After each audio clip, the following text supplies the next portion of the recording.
Bangkok, où l'on retrouve Cyril Payen. Alors Cyril, quelques heures après l'offensive de l'armée pour déloger les chemises rouges du quartier commerçant qu'elles occupaient depuis 2 mois, est-ce que vous pouvez nous dire où on en est? Est-ce que les opposants mènent des actions dans d'autres quartiers de la capitale?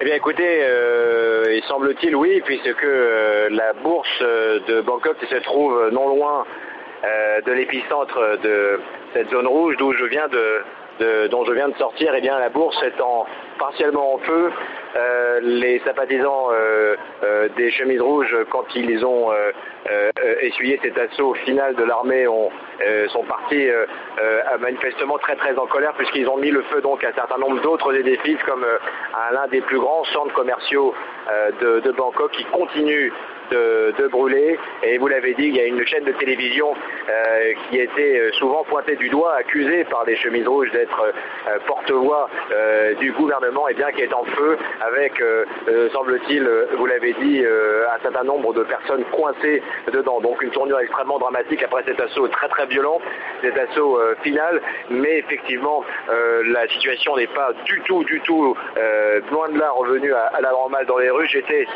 précisément donc devant cette scène, ce podium politique où se sont succédés pendant de nombreuses semaines des leaders des chemises rouges. C'est même pas l'endroit quasiment abandonné, mais il y a eu des échanges de coups de feu. Nous avons entendu une énorme explosion à proximité, et il y a ça et là autour de moi dans ce quartier toujours des coups de feu. On ne sait pas d'où ils viennent, il y a encore un peu de confusion. C'est pour ça que le gouvernement ne s'y trompe pas, il maintient une énorme présence policière et une énorme présence militaire dans les rues. Je peux vous dire que les gens qui circulent, il y a un peu de circulation derrière les checkpoints, tout le monde est fouillé très méticuleusement, et c'est la raison pour laquelle le couvre-feu va bientôt s'abattre sur Bangkok.